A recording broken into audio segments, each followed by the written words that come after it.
하원 의장이 시진핑 주석을 향해 인권과 법치를 무시하고 민주주의를 위협하고 있다고 비판했습니다. 중국은 머리가 깨지고 피를 흘릴 것이라며 강력 반발했습니다. 펠로시 의장은 오늘 밤 한국에 도착합니다. 정부가 시도교육청과 뒤늦게 만 5세 입학 개편안 논의에 나섰는데 교육감들은 혼란만 가중시켰다고 성토했습니다. 여권 내에서도 박순애 장관 경질 목소리가 나오고 있습니다. 국민의힘이 새 대표의 임기를 2년 보장하기로 결론냈습니다. 이준석 대표는 당이 비상 상태가 아닌데 자신의 복귀를 막기 위해 비상을 선포했다고 반발했습니다. 민주당 이재명 의원이 이른바 법인카드 수사에 대해 정치 개입이며 심각한 국기문란이라고 했습니다. 민주당은 당대표가 기소돼도 직을 유지할 수 있도록 당헌 당규를 고치는 논의에 들어갔습니다. 해수욕장 인근에 대형 싱크홀이 발생해 건물이 두동강 나고 100여 명이 긴급 대피했습니다. 물에 빠진 동생을 구하려다 숨지는 등 휴가철 물놀이 사고가 잇따르고 있습니다. 올해 팔린 주택의 70%는 소형 평수였습니다. 전셋값도 떨어지고 있는데 금리 인상과 대출 규제가 겹친 여파입니다.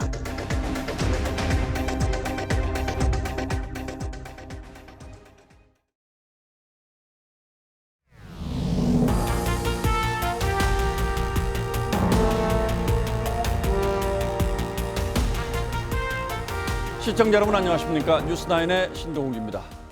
현지 시간으로 어제 오후 3시 42분 미 공군 항공기 한 대가 말레이시아의 수도 쿠알라룸푸르를 이륙했습니다. 펠로시 하원 의장을 태운 대만행 항공기였습니다. 그러나 이 항공기는 직선으로 대만으로 향하지 않았습니다. 인도네시아 발리 상공을 경유해서 필리핀 영공으로 갔고 거기서 대만 방향으로 기술을 틀었습니다. 중국의 공군력이 대거 포진한 남중국해를 피하기 위한 우회 항로를 선택한 겁니다. 펠로시 의장의 대만 방문을 둘러싸고 어젯밤 남중국해 주변에서는 일촉즉발의 위기감이 감돌았습니다. 펠로시 의장은 이런 위험천만한 비행을 감수하며 대만을 찾았고 대만에서 내놓은 메시지 역시 예사롭지 않았습니다. 먼저 황정민 기자의 보도부터 보시겠습니다. 흰색 정장 차림의 낸시 펠로시 미국 하원 의장이 차이잉원 대만 총통 집무실에 들어섭니다. 외국인이 받을 수 있는 최고 등급 대만 훈장인 특종대 수경운을 어깨에 걸고 미국은 대만을 포기하지 않을 것이라고 말했습니다.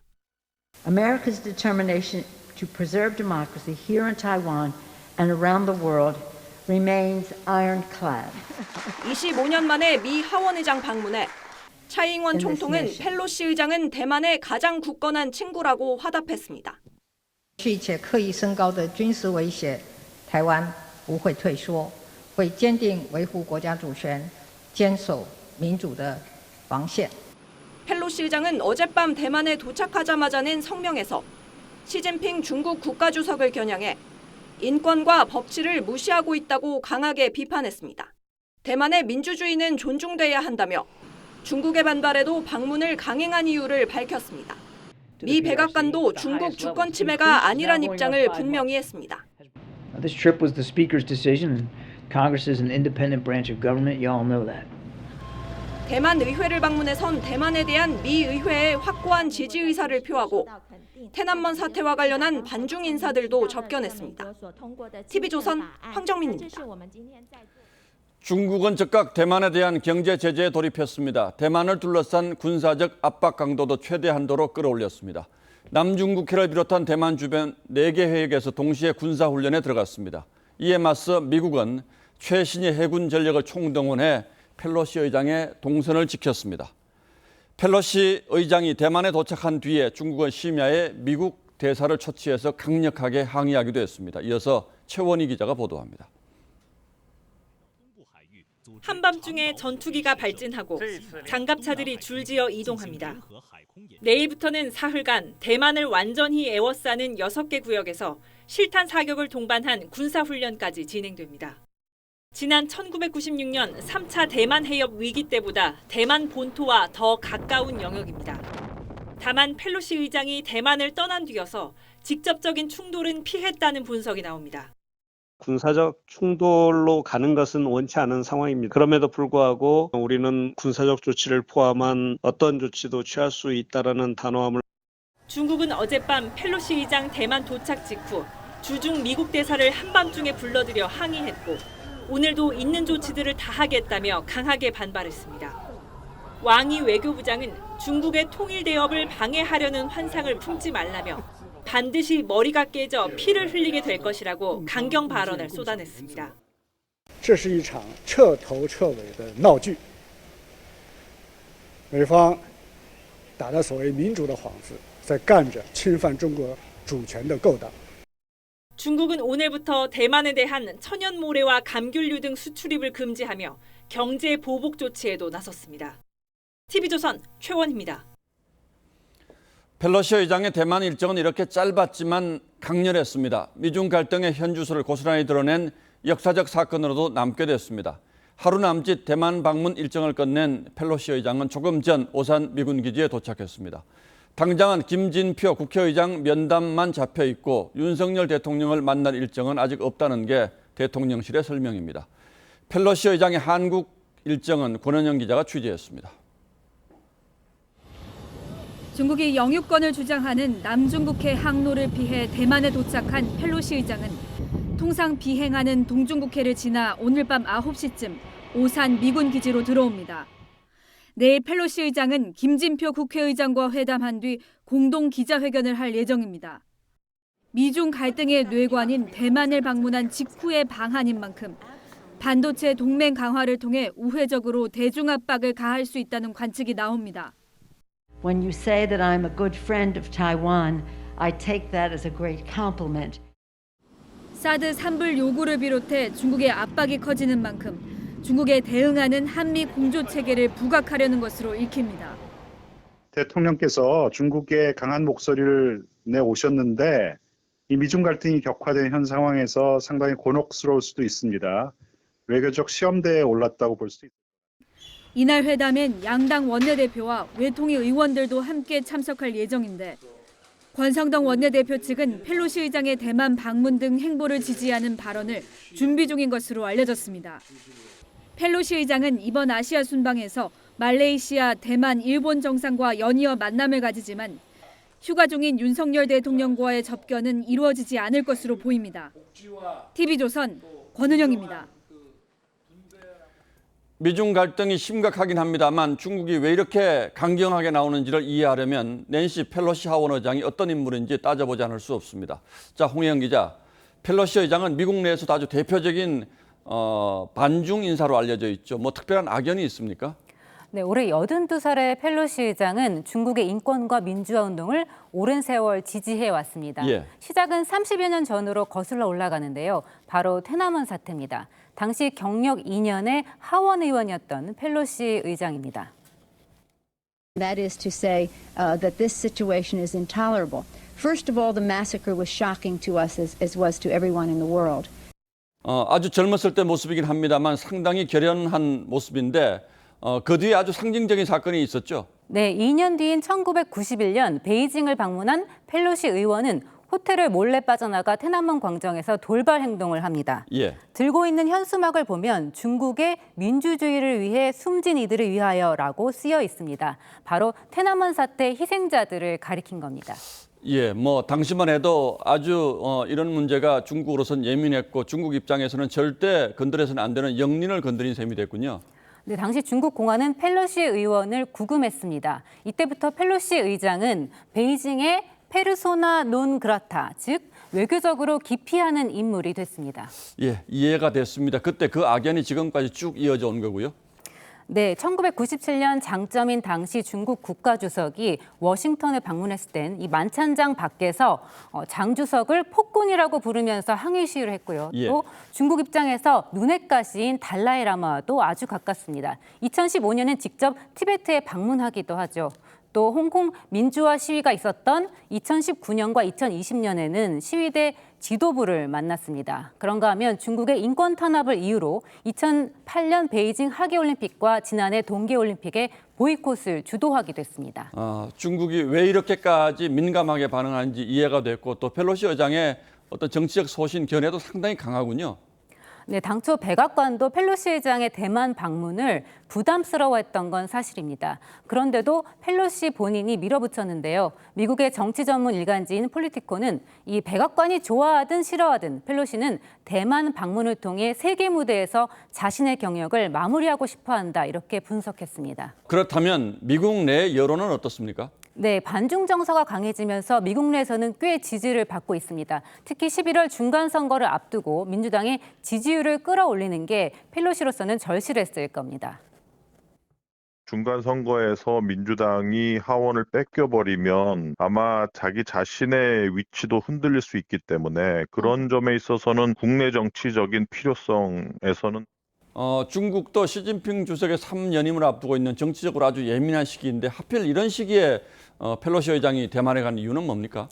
원래 4월에 의회 대표단을 이끌고 대만에 가려고 했는데요. 예. 이 펠로시 의장 자신이 코로나에 확진되면서 일정을 연기했습니다. 그러면서 8월로 미뤄진 건데 결과적으로는 최악의 타이밍이 됐습니다. 결국 우리 정부도 입장이 난처해졌는데 예측 가능한 위험 시나리오들을 점검해 볼 필요가 있겠군요. 예, 홍영 기자 잘 들었습니다.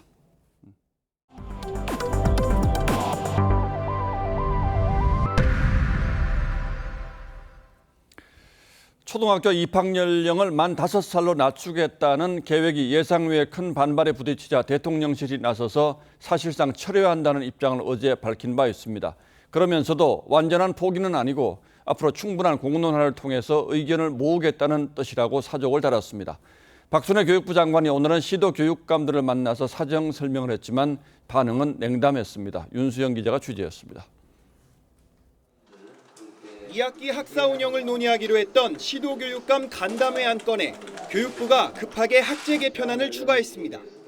사전 협의 없이 덜컥 발표했던 박순애 장관은 교육감들과 협의하겠다고 약속했지만 사회적 논의의 시작 단계였으며 앞으로 시도교육감님과 긴밀히 협의하고 교육감들은 불통, 졸속 행정이란 반응을 보인 걸로 전해졌습니다. 한 교육감은 TV조선에 시도교육청과 논의 한 번 없이 정책을 발표해 혼란만 가중시켰다는 성토 분위기였다고 했습니다. 어제 열린 학부모 단체 간담회 분위기는 더 싸늘했습니다. 한 학부모가 항의 발언 도중 울먹이자 지금 산적해 있는 문제 하나 해결하지 못하시면서 박 장관이 위로의 뜻으로 손을 잡으려 했지만 뿌리칩니다. 장관님이 제가 위로받으려고 하는 게 아니에요. 네. 대통령실과 박 장관이 폐기 가능성을 언급한 후에도 장상윤 교육부 차관은 폐기는 너무 앞서가는 것이라고 말해 혼란이 커지고 있습니다. TV조선 윤수영입니다. 상황이 이렇게 돌아가자 여권 내에서 박순애 교육부 장관 경질론이 나왔습니다. 음주운전 논란으로 취임부터가 순조롭지 못했는데 취임 첫 정책 행보부터 정권에 너무 큰 부담을 안겼다는 비판도 적지 않습니다. 윤석열 정부가 추진할 교육개혁이 수장의 자질 논란으로 시작도 못 해보고 좌초 위기에 처했다는 지적도 많습니다. 보도에 홍현주 기자입니다. 취학 연령을 만 5세로 낮추겠다는 학제 개편안은 윤석열 대통령의 휴가 직전 교육부 업무보고에서 갑자기 등장했습니다. 대통령실 관계자는 공약이나 인수위 국정과제에 없던 정책이 업무보고에 포함돼 당황스러웠다면서 설익은 정책에 대한 박 장관의 집착이 혼란을 키운 만큼 장관이 책임져야 한다고 내부 분위기를 전했습니다.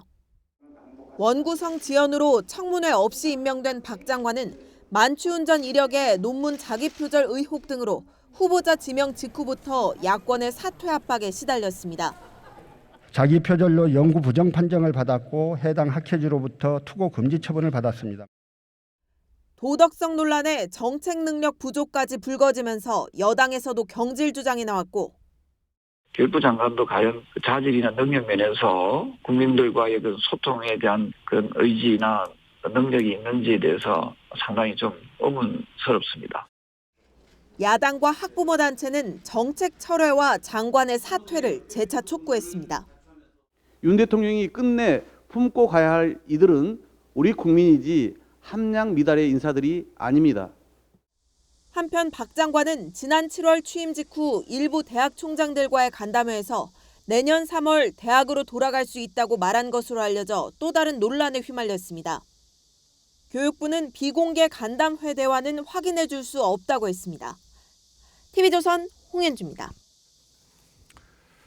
우왕좌왕하는 게 이것만이 아닙니다. 얼마 전 대통령실이 대국민 온라인 투표에서 대형마트 의무 휴업 폐지 여론이 높게 나타나자 이 문제를 검토하겠다고 한 바 있습니다. 그런데 투표 절차에 오류가 있었다며 정책 반영 계획을 철회했습니다. 그러더니 내일은 또 규제 심판 회의를 열어서 관련한 의견을 듣겠다고 합니다. 왜 이럴까?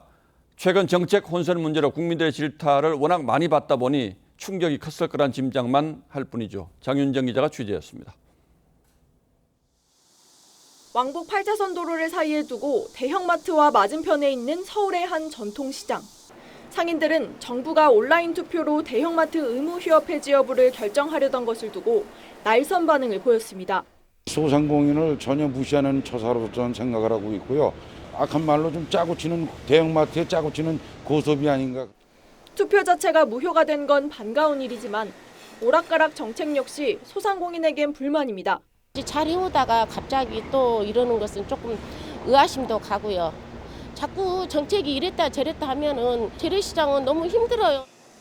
의무 휴업 폐지에 기대를 품었던 유통업계도 당혹스러워합니다. 유통업계 관계자는 하루아침에 논의가 무산돼 안타깝다면서도 57만 표로 온라인 투표 1위를 한 만큼 정부도 무시할 수는 없을 것이라고 했습니다. 상인들 반발이 커지자 이영 중기부 장관도 영업규제 폐지에 사실상 반대하며 달래기에 나선 상황. 뒤늦게 국무조정실이 내일 규제심판회의를 열고 합의안이 나올 때까지 의견을 듣겠다고 밝혔습니다. 하지만 강제성이 없는 데다 양측 주장이 워낙 팽팽히 맞서고 있어 혼란만 키울 것이란 비판이 나옵니다. TV조선 장윤정입니다. 국민의힘이 비상대책위원회 체제로의 전환 작업을 다음 주 10일, 오는 10일 그러니까 다음 주 수요일까지 마무리하기로 했습니다. 비대위 출범과 동시에 이준석 대표는 자동 해임되고 새로 선출되는 대표의 임기는 이 대표의 남은 임기가 아니라 앞으로 2년이 보장된다고 결론냈습니다. 당대표 복귀가 사실상 불가능해진 이준석 대표는 자신의 복귀를 막으려는 비상선포라고 반발했습니다. 신유만 기자가 취재했습니다. 국민의힘이 5일 상임전국위 9일 전국위원회를 소집해 권성동 대표 직무대행이 비대위원장 임명 권한을 갖도록 당원을 개정하기로 했습니다. 이 자리에서 비대위원장 임명까지 마무리하기로 했는데 국민의힘 사무처는 당원 96조 5항을 근거로 비대위원장 임명과 동시에 이준석 대표는 자동 해임된다는 유권 해석을 내렸습니다. 당 대표로서의 권한을 가지게 되는 겁니다. 그래서 자동적으로 과거에 있던 지도부는 해산이 되는 것이기 때문에 비대위 이후 들어설 새 당대표의 임기 논쟁도 2년으로 정리했습니다. 당 일각에서 새 대표의 임기는 이 대표의 남은 임기라고 주장했지만 당 사무처는 온전하게 임기 2년이 보장된다고 결론냈습니다. 비대위 체제 전환 속도전에 이 대표는 자신의 복귀를 막는 것이라며 즉각 반발했습니다. 이 대표는 SNS를 통해 당원 당규도 바꾸고 비상 아니라더니 비상을 선포한다면서 우리 당은 비상 상태가 아니다라고 비판했습니다. TV조선 신유만입니다. 민주당 대표 경선을 앞두고 있는 이재명 의원이 국회의원이 된 뒤에 첫 기자간담회를 열고 자신을 둘러싼 논란들에 대해서 거침없이 입장을 밝혔습니다. 자신과 관련한 이른바 사법 리스크라는 말은 여당이 만들어낸 말이며 검경이 대놓고 정치에 개입한다며 강한 불만을 표시했습니다. 다만 앞으로 말은 좀 조심하겠다고 한 발 물러섰습니다. 정민진 기자가 간담회에 다녀왔습니다. 국회 입성 2달 만에 열린 이재명 의원의 기자 간담회에는 자리가 부족할 정도로 취재진이 몰렸습니다. 이 의원은 최근 발언들이 비판을 받은 걸 의식한 듯 조심스럽게 말문을 열었습니다.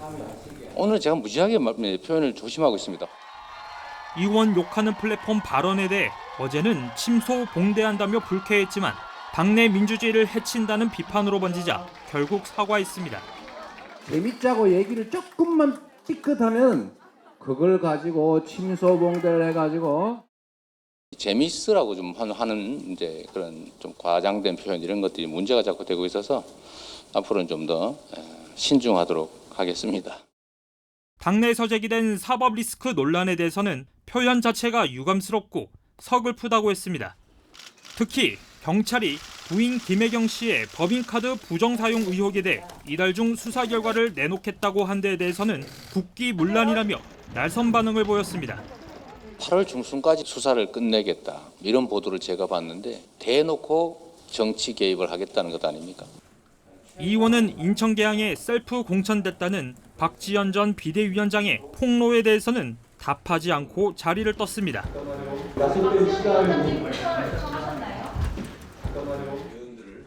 한편 우상호 비대위원장은 어제 한 방송에서 예비 경선 때 1, 2위가 박빙이었다. 어대명은 깨졌다고 말했는데 이에 대해 이 의원 측이 반발하자 흥행이 안 된다고 해서 조홍천 의원 말을 인용한 것이라고 해명했습니다. TV조선 정민진입니다. 이재명 의원은 사법 리스크라는 말 자체가 정치 공세라는 입장이지만 민주당 내에서도 사실 가장 걱정하는 것이 이 의원이 대표가 됐을 때의 사법 리스크입니다. 민주당의 당헌에는 부패 혐의로 기소되면 당직자의 직무가 정지되는 조항이 있는데 대표직을 유지할 수 있도록 개정하는 방안이 논의되기 시작했습니다. 어차피 대표가 이재명 의원이라면 이 의원을 지키기 위한 대책이 필요하다는 현실적 필요가 있겠죠. 고희동 기자가 취재했습니다. 이틀 전 새로 생긴 민주당 당원 청원 게시판입니다. 정치 탄압일 경우 기소된 당직자에 대한 징계를 취소할 수 있도록 하자는 청원글에 10,000명 넘게 동의했습니다. 민주당 지도부는 당원 당규 개정 논의를 시작했습니다. 민주당 핵심 관계자는 야당에 대한 정치 보복 우려가 커진 만큼 억울한 처분을 받는 당직자가 없어야 한다는 데 공감대가 형성돼 논의에 들어갔다고 전했습니다. 당헌에는 부정부패 혐의로 기소된 경우 직무가 정지된다고 돼 있는데 직무 정지 기준을 기소가 아닌 1심 선고로 바꾸는 걸 검토하는 겁니다. 또 당헌 80조에는 정치 탄압이 인정되면 윤리심판원이 징계 처분을 취소할 수 있다고 돼 있는데 취소 권한을 최고위로 넘기는 방안이 검토되고 있습니다. 이런 움직임에 대해 여당에선 도를 넘은 이재명 지키기란 비판이 나옵니다. 당이라는 조직이 이재명 개인을 지키기 위해서 어디까지 망가질 셈인지 의문입니다. 이 의원 측은 당원 당규 개정을 요청한 적도 없고 아는 바도 없다고 선을 그었습니다. TV조선 고희동입니다. 네, 오늘 새벽 해수욕장 인근에 있던 건물 일부가 땅 아래로 주저앉았습니다. 지름 12m 크기의 대형 싱크홀이 발생한 건데요. 깜짝 놀란 피서객 100여 명은 긴급 대피했고 주민들은 주변 공사장에서 땅 꺼짐 현상이 이어졌다며 불안감을 호소했습니다. 이승훈 기자입니다. 편의점 천장과 바닥이 마치 지진이 난 듯 마구 흔들리더니 땅속 아래로 폭삭 주저앉습니다. 편의점이 무너진 것은 오늘 아침 6시 45분쯤. 큰 소리와 함께 편의점은 순식간에 두동강이 났습니다. 큰 소리가 너무 크게 들려갖고 나와보니까 한 5초 뒤에 갑자기 땅이 내려앉으면서 편의점 주변 도로에는 가로 12m, 세로 8m, 깊이 5m의 커다란 구멍이 생겼습니다. 양양 낙산 해수욕장 인근 지상 20층짜리 생활용 숙박시설 공사 현장에서 이른바 싱크홀이 생긴 겁니다.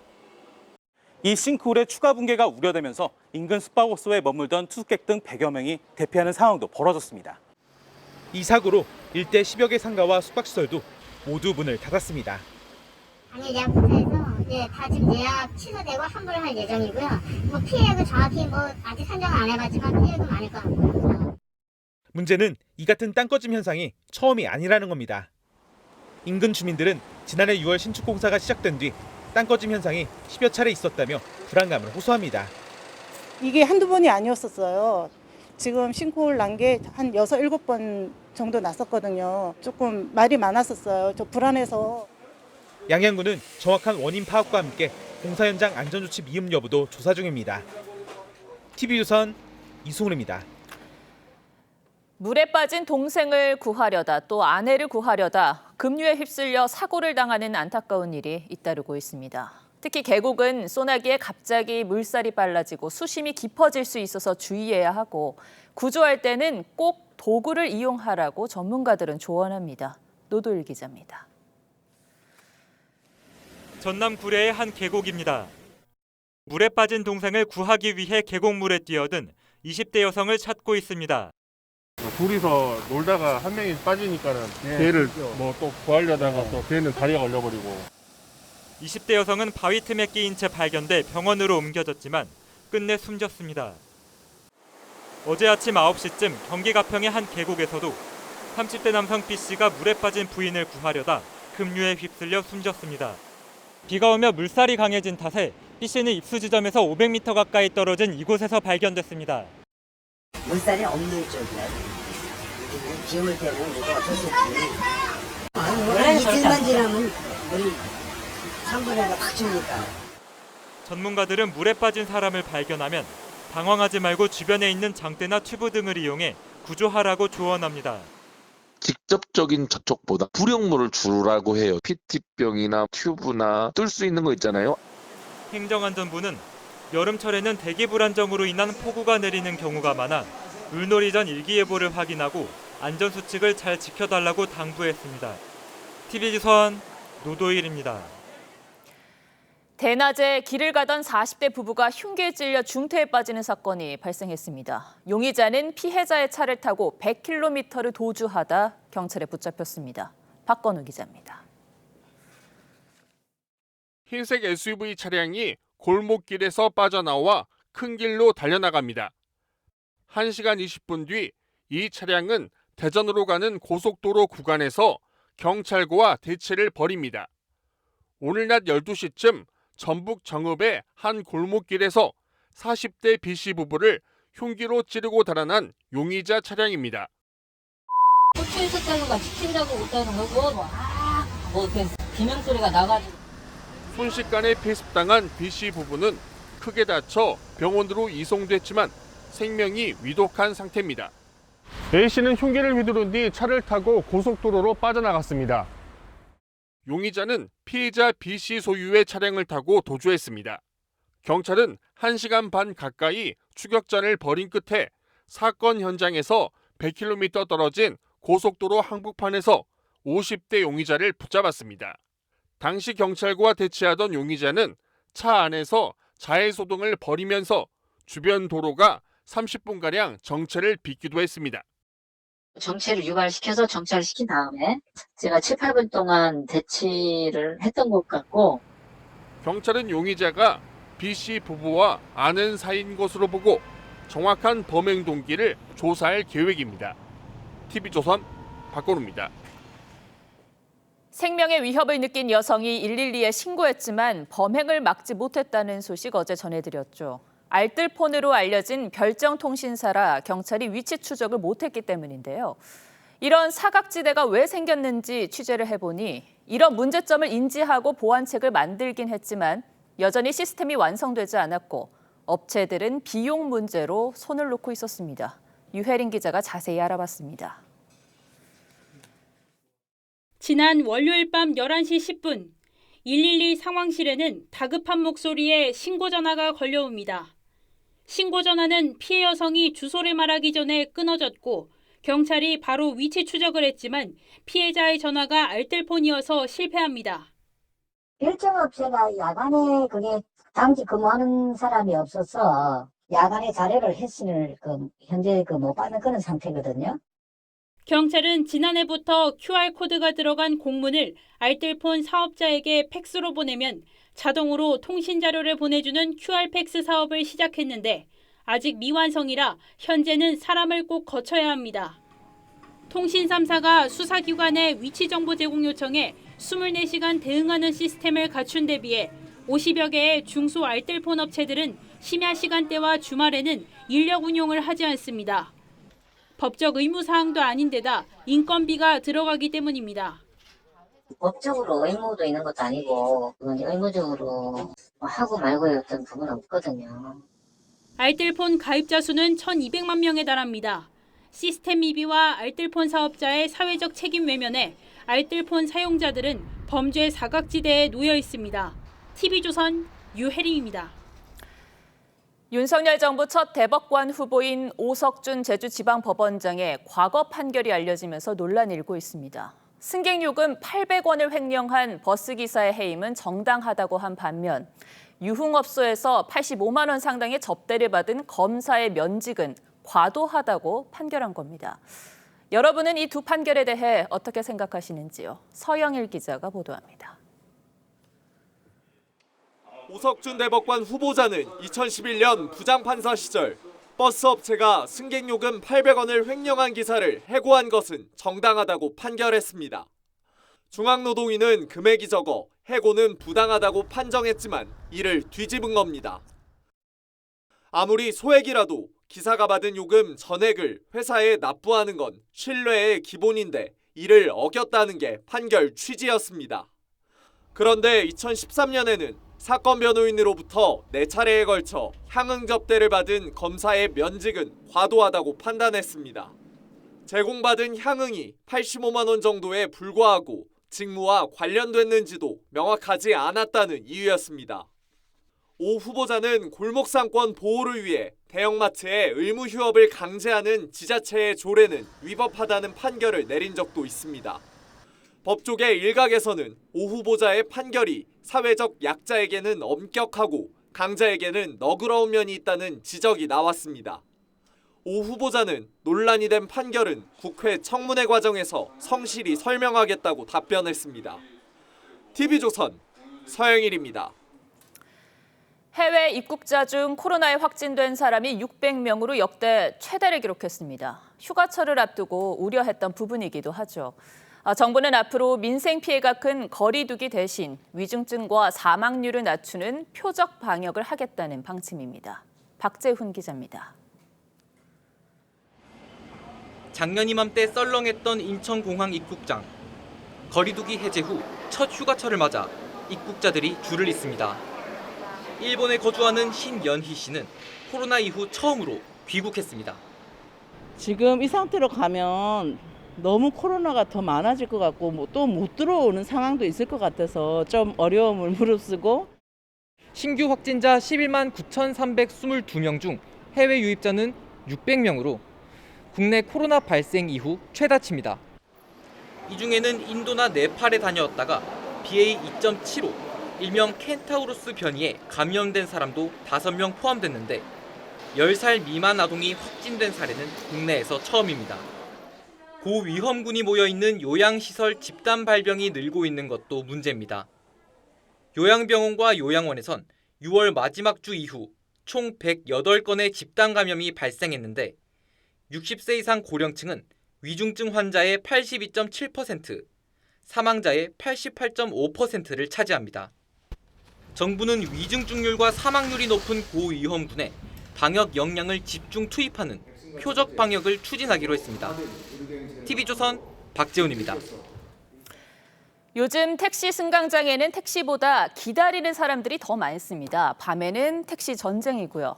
코로나 사태를 지나면서 택시기사가 급감했다는 얘기 많이 들으셨을 텐데 수치로는 거의 3만 명이 줄었습니다. 운전할 사람이 없으니 택시 회사들은 이제 택시를 해외에 팔기 시작했습니다. 인력난 문제 먼저 임서인 기자가 보도합니다. 서울 한 택시업체. 먼지 쌓인 택시가 주차장 가득 서 있습니다. 200명 넘던 택시기사는 코로나 이후 70여 명으로 줄었고 보유 택시는 100대에서 63대로 감소했습니다. 계속 적자가 나기 때문에 보험료도 안 물기 위해서 폐차시켜버리는 거예요. 또 다른 택시 회사도 노는 택시가 늘자 100대 중 40대를 팔거나 폐차했습니다. 업체들이 내놓은 중고택시 상당수는 해외로 수출됩니다. 인천의 한 중고차 수출업체를 찾아가 봤더니 번호판이 떼어진 중고택시 60여 대가 선적을 기다립니다. 한때는 승객을 실어 나르던 택시였습니다. 하지만 지금은 이렇게 도미니카 공화국에 팔려 선적 날짜를 기다리고 있습니다. 택시 수명은 통산 6년이지만 3, 4년도 채 안 된 차가 즐비합니다. 신용차종이잖아요. 기사가 없다 보니까 택시 회사들이 이거 3년, 4년 된 차들. 신형 택시까지 수출 시장에 내놓는 건 코로나 불경기에 더 버틸 여력이 달리기 때문. 50% 이하로 떨어져 버리게 되면 들어온 만큼 나가고 가동률이 떨어질수록 운영은 더 힘들다는 거예요. 최근 3년간 법인 택시기사 약 3만 명이 준 데다 택시까지 감소하면서 택시 대란이 악순환될 수 있다는 우려가 나옵니다. TV조선 임서인입니다. 인력난에 허덕이는 건 자영업자도 마찬가지입니다. 아르바이트 모집 공고를 올려도 일하겠다는 사람이 없다고 합니다. 통계에도 나타납니다. 열심히 사람을 구해봤지만 그 자리를 채우지 못한 비율이 1년 새 2자릿수대로 늘었습니다. 사장님들은 스스로 영업시간을 줄이면서 버티고 있습니다. 윤서아 기자가 자영업자들을 만나봤습니다. 서울 은평구에서 8년째 식당을 하는 박현태 씨. 거리두기 해제 이후 손님은 늘었지만 가게 운영은 여전히 어렵습니다. 직원을 제때 못 구해 주문부터 서빙, 계산까지 모두 혼자 합니다. 주방 같은 경우에는 지금 한 5개월, 6개월 내 연락이 아예 없어요. 돈을 기본 평균보다도 더 높게 올려놔도. 강남에서 패스트푸드점을 운영하는 점주도 하루 12시간 넘게 일합니다. 14시간 정도 하는 경우가 많았어요. 인원이 최소한 6명이 필요한데 6명이 안 되니까. 결국 울며 겨자 먹기로 영업시간을 각각 1시간 이상 줄였습니다. 급한 자영업자는 알바생을 구하느라 웃돈까지 내는 상황. 유료 서비스가 있거든요. 한 번 주고 안 되는 분에 30번 정도의 문자를 보낼 수가 있어요. 한 150명 문자를 보낸 것 같습니다. 코로나 확산 장기화로 비대면 초단기 일자리에 대한 선호가 높아지면서 이 식당과 카페에선 알바생 구하기가 하늘의 별 따기라고 호소합니다. 모빌리티 관련된 부분 또는 비대면 형태의 일자리로 이동한 부분이 있고요. 거리두기 해제에도 구인난에 마음껏 영업하지 못하는 상황이 이어지면서 자영업자 시름은 더욱 깊어집니다. TV조선 윤서입니다. 요즘 수도권 곳곳에서 집값이 억대로 떨어지고 있다는 뉴스가 나오고 있는데 전세도 예외가 아닙니다. 거래가 끊기면서 전세 물량이 쌓이고 시세가 몇 억씩 떨어지는 지역까지 나오기 시작했습니다. 전세 대란이 아니라 빈집을 걱정해야 하는 상황이 됐습니다. 백대호 기자가 그 배경을 취재했습니다. 오는 11월 입주 예정인 경기도 성남의 한 신축 아파트. 전용 59제곱미터 전셋값이 지난 6월까지 5억 원 이상이었는데 최근 호가는 3억 5천만 원까지 떨어졌습니다. 대출 규제에 금리까지 급등하면서 거래가 뚝 끊긴 겁니다. 입주 시점 되면 더 많은 물량으로 인해서 더 떨어지지 않을까. 서울 강남의 입주 아파트 전셋값도 하락세입니다. 입주 초기 전용 59제곱미터 전세 시세는 14억에서 15억 원 사이였는데 100일 만에 호가가 12억 원대로 뚝 떨어졌습니다. 서울 동대문구의 한 신축 아파트 단지도 이달 말 입주를 앞두고 비슷한 상황입니다. 2달 전까지 전용 84제곱미터 전셋값은 9억 원대였는데 최근 7억 원대로 2억 원가량 떨어졌습니다. 그나마 전세 들어오겠다는 입주자들이 끊기면서 새집 잔금을 치러야 할 계약자들은 돈줄이 막혀 비상입니다. 전세를 구할 능력이 있어도 금리가 더 오를 거란 전망에 목돈을 전세에 쓰기보다 손에 쥐고 있으려는 경우가 늘고 있는 겁니다.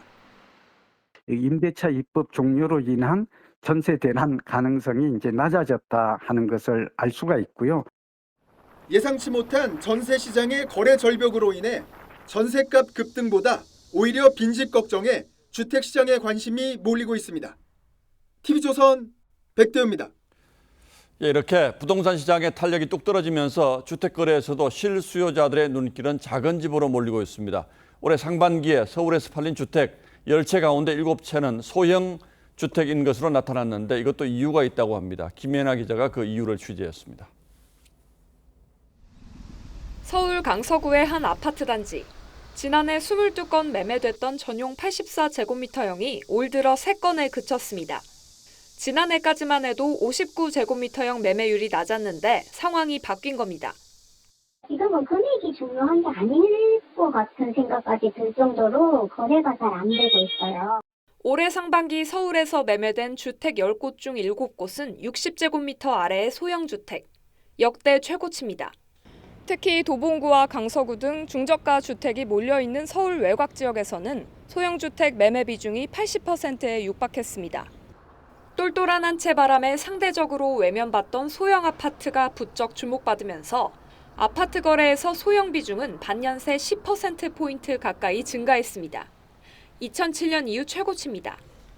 1인 가구가 지난해 서울 기준 36%를 웃돌 만큼 늘어난 데다 금리 인상과 고강도 대출 규제가 겹치며 실속형 매물에 수요자 관심이 쏠린다는 분석입니다. 대출 금리가 크게 오르다 보니 빚을 많이 내서 크고 비싼 집을 사기보다는 소형 저가 주택을 구매하는 주거의 실속 소비 현상이 나타난 것으로. 집값 침체기가 이어지면서 하반기 주택시장에서도 소형 강세 현상은 지속될 것으로 전망됩니다. TV조선 김예나입니다. 대출을 받았는데 그 뒤에 자신의 신용도가 올라가면 은행에 금리를 낮춰달라고 요구할 수가 있습니다. 금리 인하 요구권이라고 하는 일종의 소비자 보호책인데, 그러나 실제로 이런 요청을 한 고객 4명 가운데 3명은 퇴짜를 맞은 것으로 나타났습니다. 있으나 마나한 제도 아니냐는 볼멘 소리가 나오자 당국이 대책을 내놨습니다. 송무빈 기자가 알아봤습니다. 소상공인 대출을 받은 노모 씨는 최근 은행에 금리 인하를 요청했지만 거절당했습니다. 사실 당장에 돈을 또 벌기가 많이 힘들어요. 금리 인하를 당장에는 할 수 있는 게 없다. 노 씨와 같은 사례는 넘쳐납니다. 실제로 지난해 주요 은행의 금리 인하 요구 수용률은 26%대에 그친 걸로 나타났습니다. 금리 인하 요청은 폭발적으로 늘어나는 반면 수용률은 해마다 떨어지고 있습니다. 액수도 줄었습니다. 지난해 금리 인하 요구를 수용한 은행권 대출액은 1조 6천억 원 넘게 감소했습니다. 8명 중 1명꼴로만 이자를 내려준 은행도 있습니다. 2019년 6월 법제화한 금리 인하 요구권의 실효성이 갈수록 떨어지자 당국은 이달부터 각 기관들이 실제 금리를 얼마나 내려줬는지 공시하도록 했습니다. 은행들은 금리를 보다 합리적이고 투명한 기준과 절차에 따라 산정 운영하지. 하지만 실효성은 의문이라는 지적이 나옵니다. 마치 제3자처럼 금융감독원이 그냥 뭐 등장만 붙인다고 할 게 아니고 기준을 좀 명확히 좀 제시해서 소비자가 당연한 권리를 행사할 수 있게끔 커지는 금리 부담 속에 소비자들의 시름이 깊어지고 있습니다. TV조선 송무빈입니다. 우리나라의 주력 산업이자 가장 앞선 기술을 갖춘 분야가 메모리 반도체인데요. SK하이닉스가 데이터 저장 공간을 업계 최고층으로 높이고 또 크기는 최소화하는 데 성공했습니다. 반도체 업계의 기술 경쟁이 치열합니다. 최은정 기자가 보도합니다. SK하이닉스가 오늘 미국 플래시 메모리 서밋에서 선보인 낸드 플래시 샘플입니다. 업계 최고층인 238단으로 지난달 처음으로 200단을 넘긴 미국 마이크론의 232단보다도 높습니다. 단수가 높을수록 같은 면적의 많은 양의 데이터를 저장할 수 있는 만큼 기술 경쟁력의 대표적인 척도로 꼽힙니다. 단수도 가장 높지만 가장 작은 사이즈로 제작돼 생산성은 34% 높이고 데이터 전송 속도는 초당 2.4기가비트로 이전 세대보다 50% 빨라졌습니다. 내년 상반기 본격 양산에 들어갈 예정이고 PC 저장 장치 제품에 먼저 공급한 이후 스마트폰용과 서버용 고용량 SSD 등으로 활용 범위를 넓혀갈 계획입니다. 낸드 플래시 업계 1위인 삼성전자의 176단보다도 높이 쌓는 기술에서 앞선 겁니다. 반면 삼성전자는 128단을 한 번에 뚫는 싱글 스택이라는 핵심 기술을 보유하고 있습니다. 삼성전자는 수요와 수익성 등을 고려해 더 높은 단의 낸드를 출시할 계획이라고 밝혔습니다. 삼성에는 상당히 이제 자극이 될 것 같기도 하고요. 이게 상호간에 어떻게 보면 시너지 효과를 나타낼 수 있는 부분이 있기 때문에 낸드 플래시 기술 경쟁 속에 K반도체의 혁신은 계속되고 있습니다. TV조선 최윤정입니다. 고대 메소포타미아는 역사상 가장 먼저 문자가 발명된 곳이죠. 그림과 기호로 이루어져서 아주 단순해 보이지만 그 안에 담긴 내용은 지금의 우리의 삶과 크게 다르지 않았습니다. 이루라 기자가 보도합니다. 손바닥만한 점토판을 가득 메운 기호들. 5단 곱셈표로 학생들의 수학 연습장 정도로 추정됩니다. 또 다른 점토판에는 친아들이 아닌 자식을 호적에 올리려 하자 핏줄을 내세우며 극구 반대하는 가족의 대화 내용이 담겨 있습니다. 무려 4,5천 전 메소포타미아인들의 이야기입니다. 가장 초반에 많이 기록되었던 거는 거래에 관한 내용이었어요. 점차 의사가 내리는 처방에 관한 이야기, 분쟁에 관한 이야기와 결정에 관한 기록들이 인류 최초로 문자를 사용했던 메소포타미아. 그에 대한 자부심은 예술 부문에서도 드러납니다. 인물상을 만들면서도 설명을 위해 작품 위에 글자를 빼곡히 새기는 게 전혀 어색하지 않았을 정도입니다. 국내에서 첫 선을 보인 미국 메트로폴리탄 박물관 소장 메소포타미아 유물전은 당시 문화 혁신을 고스란히 보여줍니다. 말랑한 점토판에 도안이 새겨진 몸통을 굴려 문서를 인증하는 원통형 인장. 메소포타미아 건축을 통틀어 가장 널리 알려진 이시타르 문을 장식한 사자 벽돌 패널도 전시됐습니다. TV조선 이루라입니다.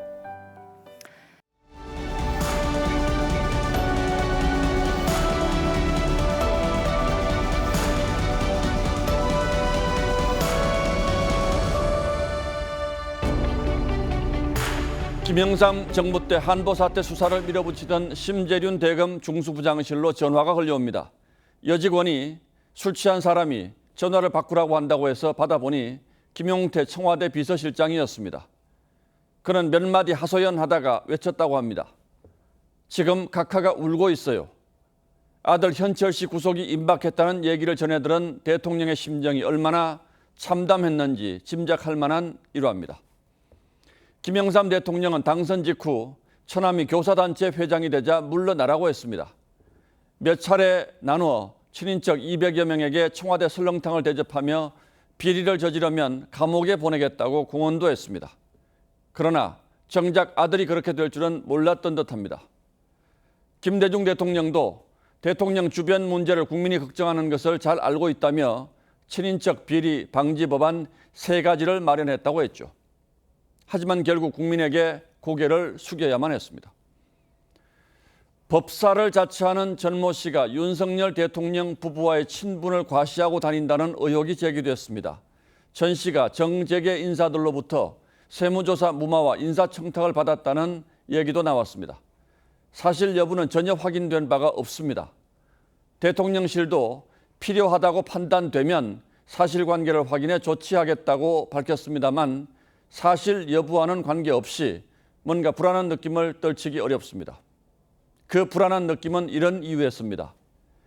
전 씨가 지난 대선 때 무속인 논란을 일으킨 장본인이었고 무속 논란은 앞으로도 윤석열 대통령을 끊임없이 괴롭힐 것이기 때문입니다. 대통령 관저 내부 공사를 수의계약으로 맡은 업체가 김건희 여사가 운영했던 코바나 컨텐츠의 전시회 공사 후원 업체라는 의혹도 제기됐습니다. 대통령실은 후원을 받지 않고 전시회 공사 대금을 모두 지불했다고 해명했습니다. 그럼에도 불구하고 이런 인연이 있는 업체라면 아예 대상에서부터 배제했으면 더 좋지 않았을까 하는 아쉬움이 남습니다. 모든 정권이 우리는 전 정부와 다르고 절대로 그럴 일이 없다는 호언장담으로 시작합니다. 그리고 늘 사소해 보이는 데서 문제가 출발하는 것도 같습니다. 이것이 권력의 속성이기 때문이죠. 가뜩이나 대통령 주변 비리 감시의 컨트롤 타워였던 민정수석실이 폐지된 터입니다. 문재인 정부 5년 내내 비워뒀던 특별감찰관이 임명될 거란 기대가 컸습니다만 웬일인지 새 정부도 가타부타 말도 없이 임명 절차에 손을 놓고 있습니다.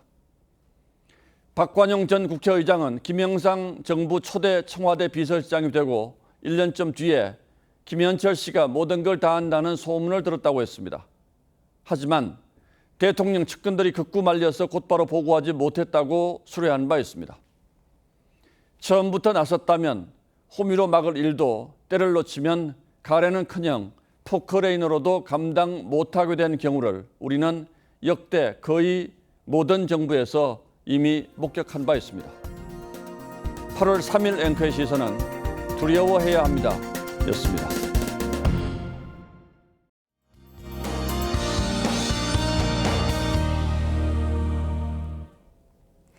내일 아침까지 비가 오는 곳이 있겠습니다. 양은 5에서 30mm로 많지는 않겠지만요.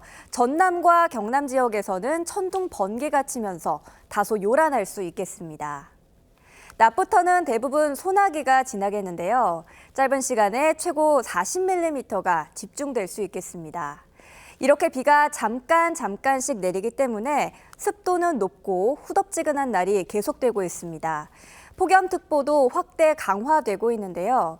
남부 지역은 폭염경보가 내려진 가운데 내일 대구는 37도까지 치솟겠습니다. 낮 시간대 외출은 자제하시는 게 좋겠고요. 광주와 서울은 32도를 보이겠습니다. 당분간 비가 오다 그치다 하면서 낮 동안에는 찜통더위가 기승을 부리겠습니다. 날씨였습니다. 8월 3일 수요일 뉴스9는 여기서 모두 마치겠습니다. 시청해 주셔서 고맙습니다.